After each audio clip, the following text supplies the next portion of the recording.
Nice. We are live. Is this live on Facebook only? Yes. Well, and Okay. YouTube.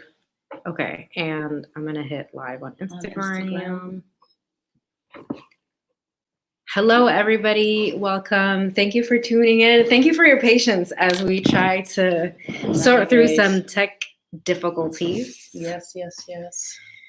Welcome. Tell us where you're tuning from. We are here in Maryland on the East Coast in the U.S. Hey, Bill. Hi, Bill. Zimbabwe. What's up?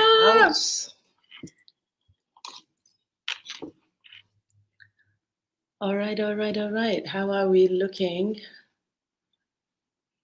Yeah, tuning Thanks in to from Zimbabwe. Bill. Thanks for the love. Bill, are you our number one fan? As Bill shows up to all our live shows. Support, showing the love. We appreciate you, Bill. All right, we're just going to give some more of our fam time to tune in as we prop up this Instagram live as well. Come through. Should we introduce the mascot we yet? can introduce our new mascot. In the meantime, can we just give a shout out to Sandy we have a mascot. Nube Negra. Bill says he's got questions. Come through with your questions. Bill, Sandy, thank you. We've got answers, Bill. Wait, how did we get these this? Plans to find them. Oh, plans to find them. Yes. Speaking of our topic. Yes. How did we end up getting this new mascot? Love. That's how. Just as in my path of questioning, I was like, why am I doing what I'm doing? And this beauty here comes in a box, made with love by one of our fans.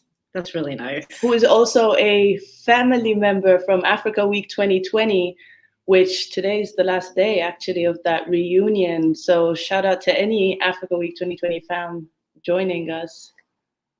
And Puerto Rico's in the house. Nice. Sandy, who is Puerto Rican, by the way. Sandy, who is Puerto Rican, made actually hand crocheted the unicorn. Yes. I don't know how many hours of love. Yes. And love for and wanted it to be representative. So she looked at all the colors of the flags representative of the continent and tried to make the braids. That's really nice. As representative as possible. Did we name the new mascot? Well, with Sandy, yes. What is the name? Nube Negra. Nube Negra. Okay. The black cloud. I like it. Bill, do you have more questions?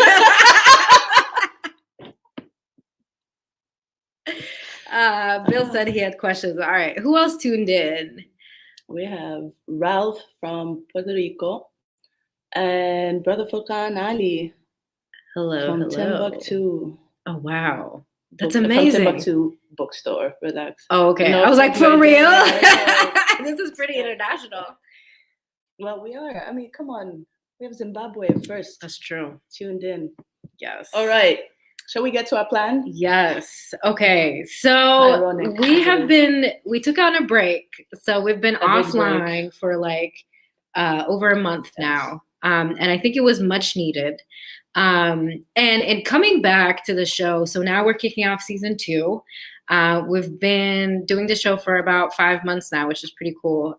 We enjoyed it. We've gotten a lot of positive feedback, which is great. We've gotten some constructive feedback, which is also great. We've been taking that in and growing, fine-tuning, growing, and pivoting. So here we are. So as we took this break and sort of thought about all the different things that the show is supposed to do, and kind of also thinking about our personal lives and the commitment and the time that we have available and the bandwidth to focus on all of it, it got us to thinking for how can we plan for the show to come back differently? Like we've now had this 5 months plan of a test run, yes. Right? Like we have tested a few things. We've taken some feedback from people. Yeah. We had our own plan and kind of it was like almost a no plan. Like, well, we have an idea of what it would, but let's see how it goes and what kind of feedback we get, and how it fits with what we're doing as well. Yeah, I mean, all great ideas don't necessarily just pan out, right? But so that's where we were. We're like, is this actually still a good idea? Yeah. So in kind of thinking about how to plan, it got us to even thinking about, do we even consciously plan? Do we deliberately have a way of coming together and planning consciously? Or is it something that we kind of, when we're at a crossroad, then we kind of just stumble through and put something together just to keep going? And if we aren't the type of people that actually stop and come up with a deliberate plan, can we improve upon that? How do we go about doing it? Instead of just kind of being frantic about it and just stressing out about not having a plan and procrastinating. Yeah. Right. I mean, procrastinating is good to a certain extent. There are some, I don't want to like completely knock it off. Like there are certain elements that are good that come out of procrastination, but there is procrastination and just what I call simmering. Like you just simmer into like your inability of your frustration of not doing something. And at that point, is that really procrastination, or you're just sitting there simmering and calling it procrastination? It's really not helpful. This was not a planned part of the conversation. That wasn't part of it. But yes, that is procrastination. That for me, that would still be procrastination. If you recognize what you're simmering in, and if you're recognizing that, okay, you need more time to, process it, to digest it, to work around it, then that's one thing. But if you're not, and you're just going on autopilot saying, yes, let's just fester here, or simmer, because it's nicer, it gives a better visual. Yeah, but I would argue that's out of procrastination at that point, because you've literally, at this point, you're not doing anything productive. You're not coming back to your plan, nor are you actually doing anything. Yeah. You're sitting there in the anxiety of having to get this plan done, but you're also not moving, right? That's right. I guess, yeah, that's right. And that's where the mindset, like how you approach planning, as like what your mindset towards this plan comes in. Okay, so that's actually perfect. That leads us to our first point. So mindset.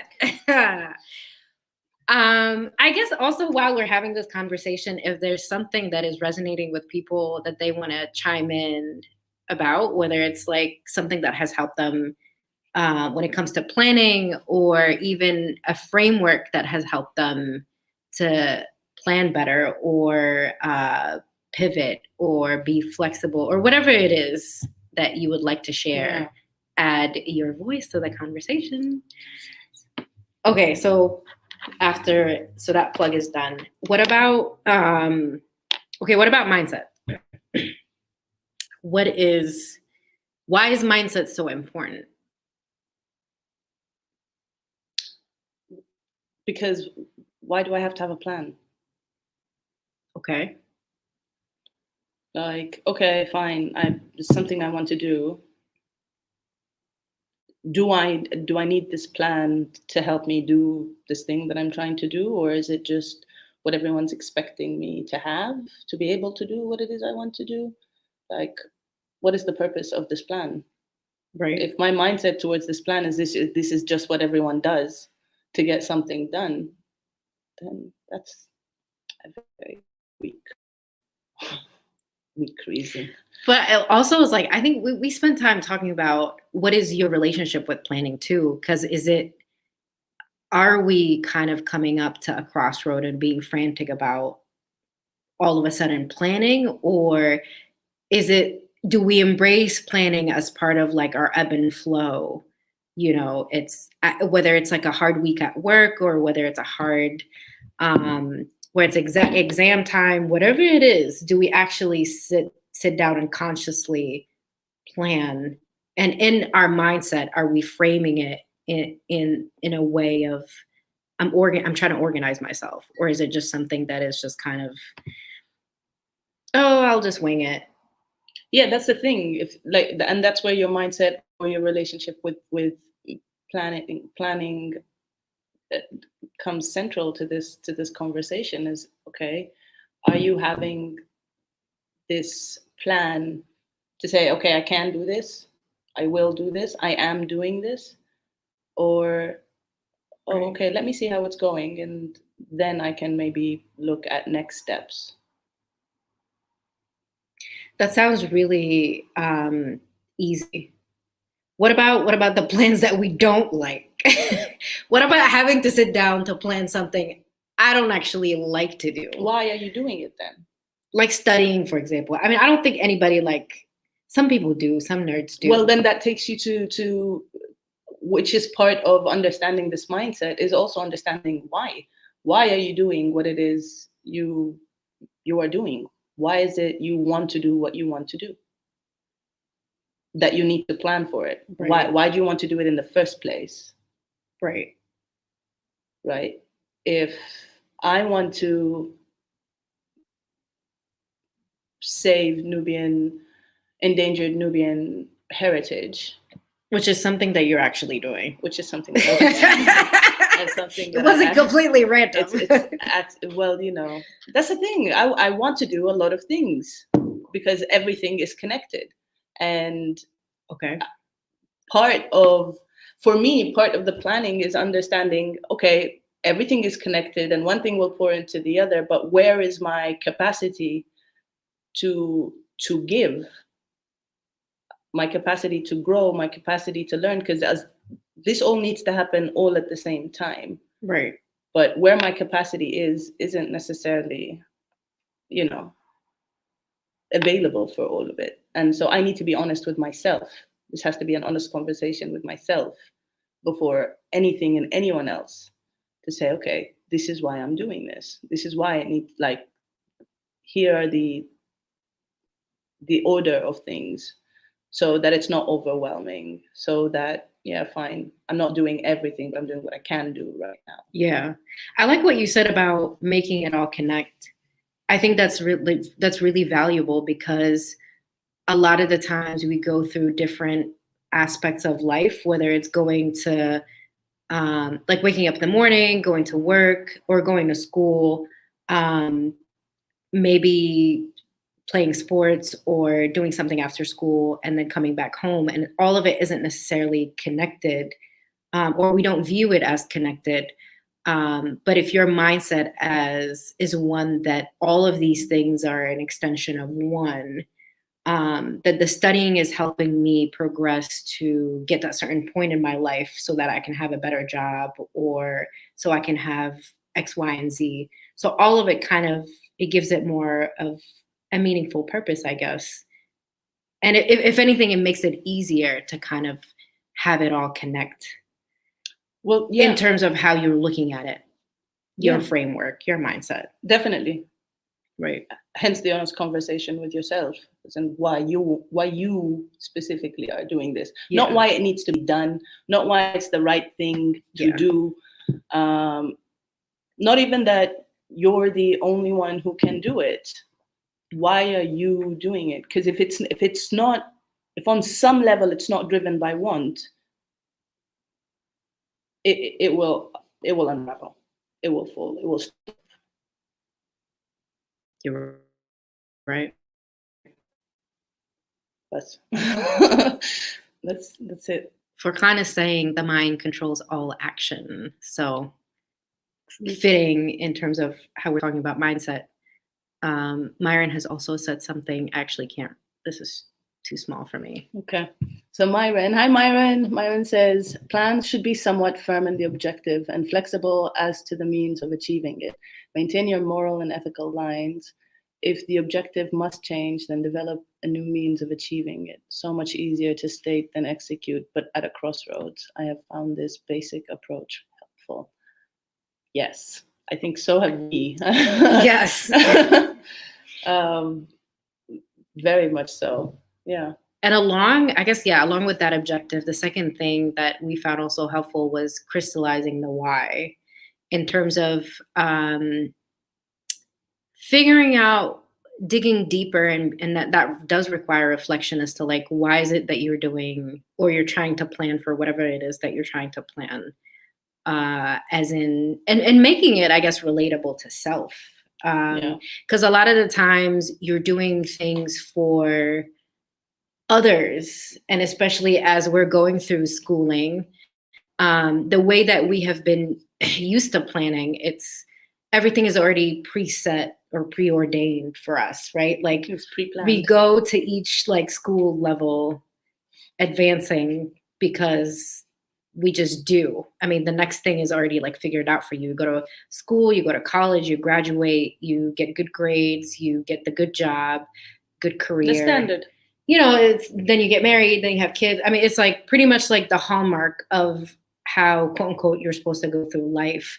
And I think if we don't personally clarify the why for ourselves, then we end up having to listen to so many other people's whys or people's voices in terms of what they're telling you life should be. And you internalize that, or, you know, start absorbing it to the point that it starts doubting or triggering questions about what you believe your why is. Yeah. And it's just like, okay, I was just writing this here. I was just getting a grip of what it is. And I was just getting a taste of what that felt like. And then it's slipped. Yeah. So, I mean, why does it fit in all of it? You have to stop and ask yourself that. But do we actually do that in the process? Like, frantically, as you're like, you've embarked on that,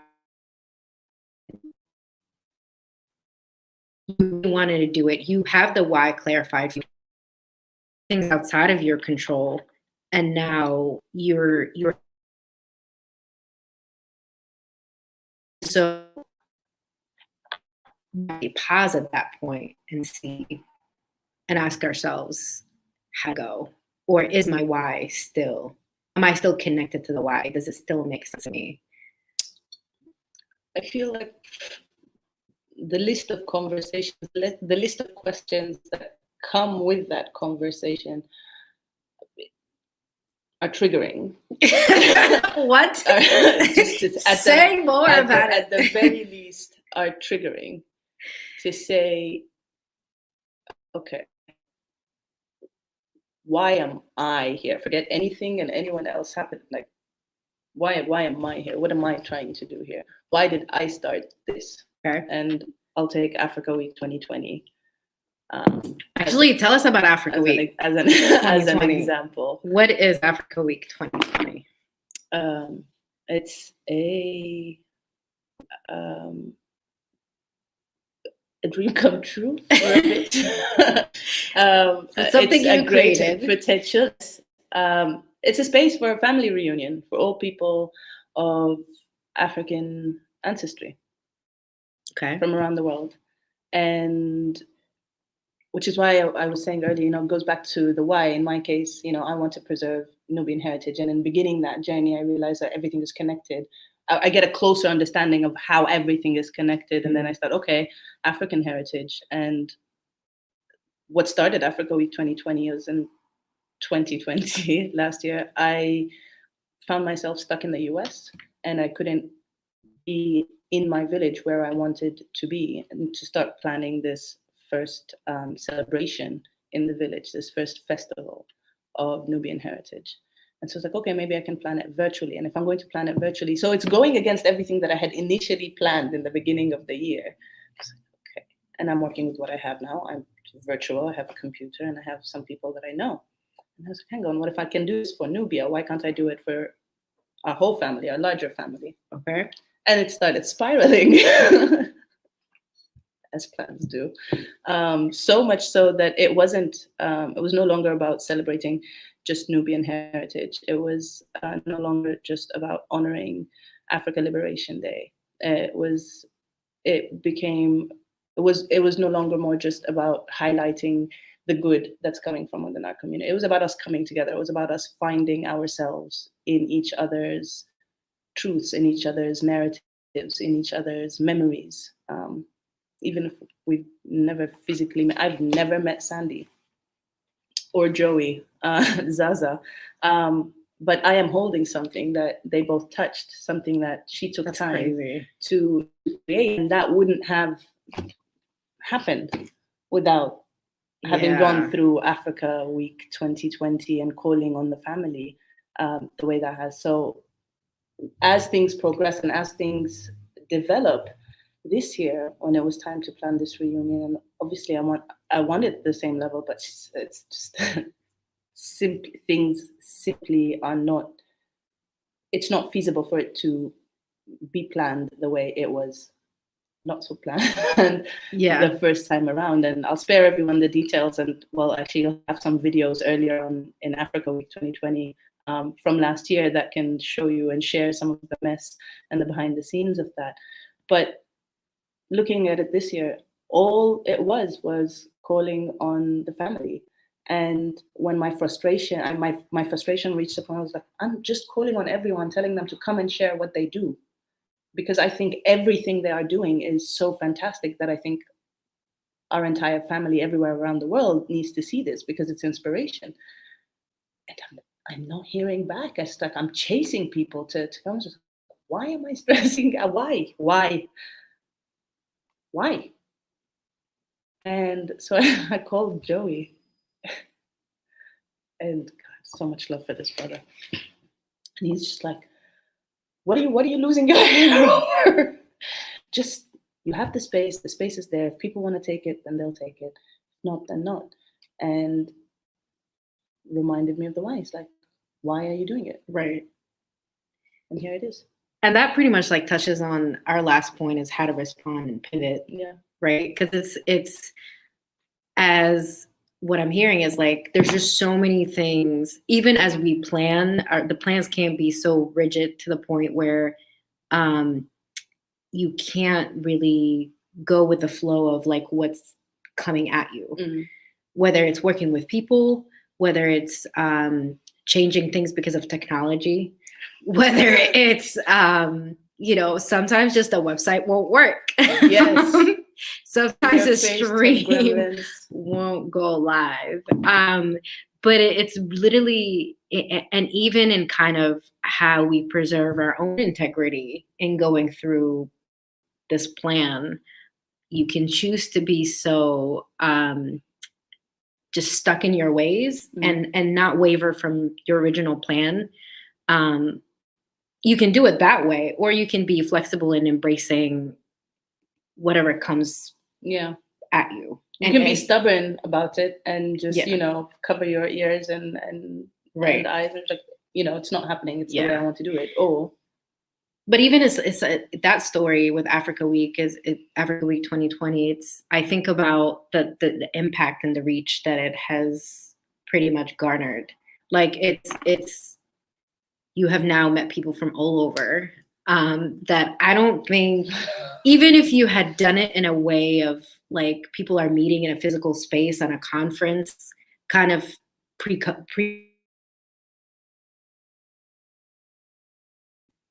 I don't think you would have gotten that many people like in one place. Like it's far reaching, and plus like these videos are circulating. I think that was part of it. It was partially getting attached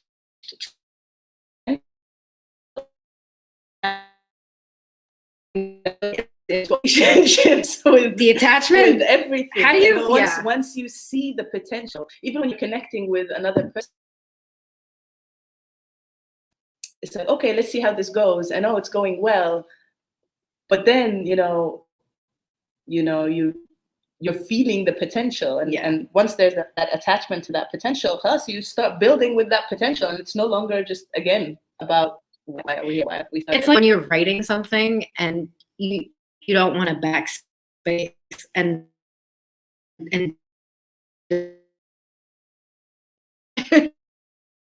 but I hit enter twice, and I think this is why I write with pen and paper first. It's time consuming and it drives me mad, and I'm grateful to have those who. That's a lot of work, actually. But yeah, but it's about knowing your capacity, knowing what you can and can't do, and what works, what works for you. What works for you? Yeah. All right, we can take some comments. We can take a break and see what people are saying. Iman. Hi, Iman. Iman, taking time to recognize what you're doing is helping you reach the situation in life you're striving for, and not just keeping you stuck with a false sense of moving forward. So true, Iman. And it's the balance between being comfortability, and fulfillment. It's like, okay, am I fulfilled in this? No. Do I want to pursue fulfillment? Yeah, but I'm just so comfortable for now. Yeah, and fulfillment is such a personal thing. Yeah. And also in balancing that against like parents, I think we also like have talked in this space a lot with like African parents.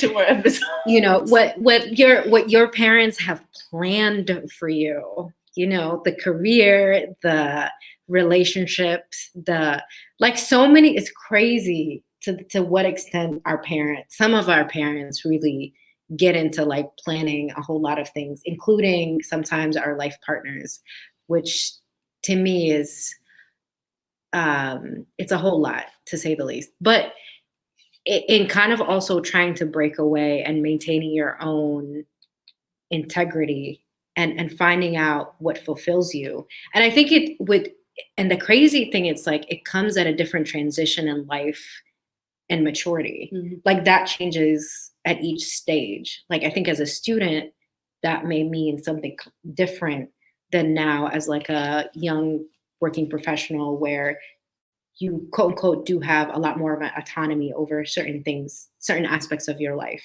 I think you've just spent more time with yourself. At that point, you've just spent more time with yourself, exactly. So you're more familiar with, okay, this works, this doesn't work, I like or this definitely won't work. We're not approaching this like from the start. Which is why I'm actually a huge fan of internships after school. Like do as many internships as possible, because before you settle into like a career, even during school, as you're going through university, it's really important to keep trying different experiences. It's free, it's non-committal, and especially volunteer opportunities too. Even if an internship is too much of a semesterly commitment, but you can organization that you really like and get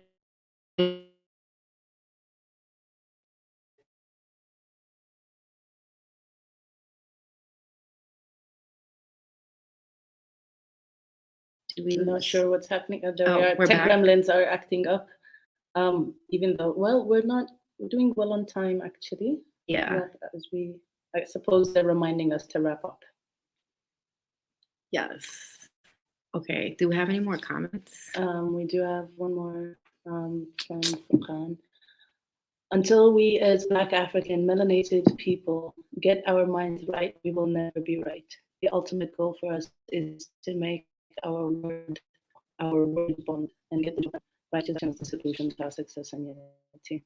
The execution of the plan must be done. The word bond.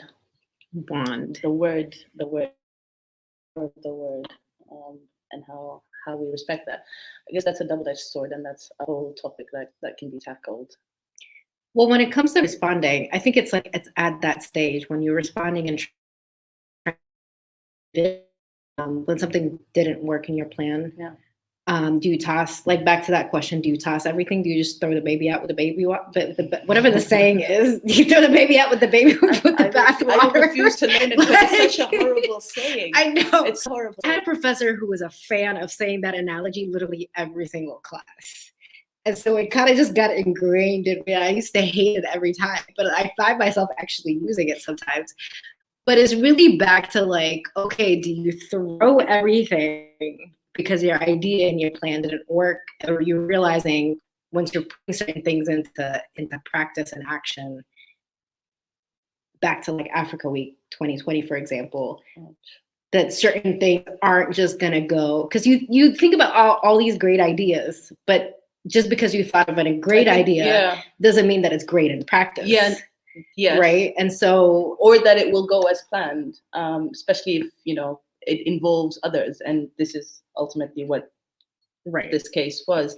But also in being honest in your conversation with yourself, in saying, okay, well, I said this is what this platform would be about. I said this is what I would be doing and what I'm committing to. And am I honestly doing all I can to have done that?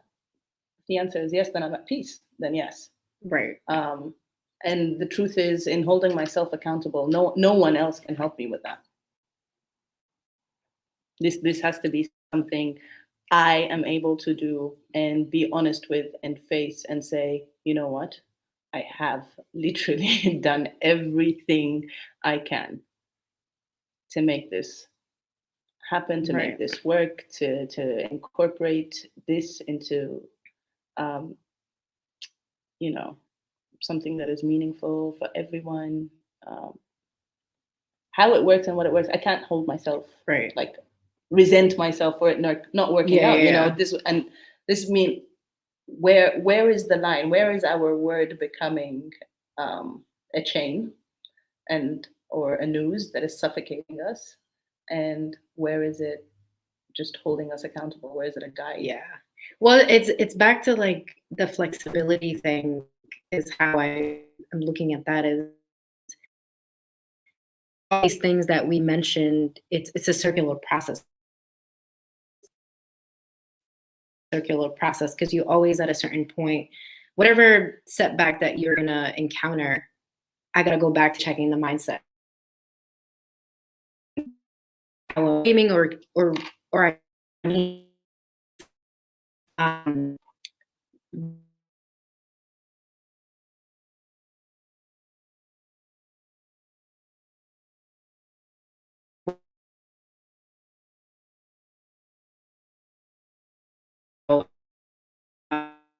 I need to clarify the why? Do I need to change the why, tweak the why a little bit? And so I think it's like that process of it being flexible and kind of circular is the only way where you don't get stuck in kind of repeating the same patterns, cycles, where you're constantly kind of reflecting and feeding back and going back to the drawing board and changing or tweaking certain things just so that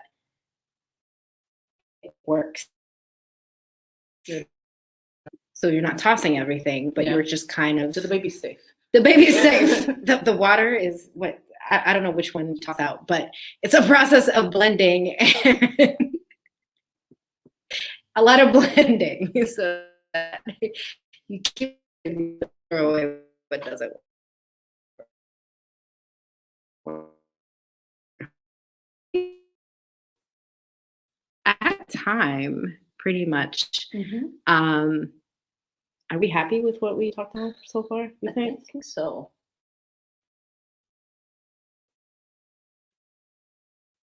Baby is safe. Bill is saying the baby. The gremlins have been in full power. Yes, I feel baby safe. Cool. Yeah, I think.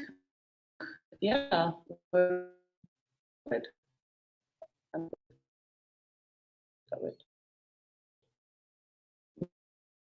About finally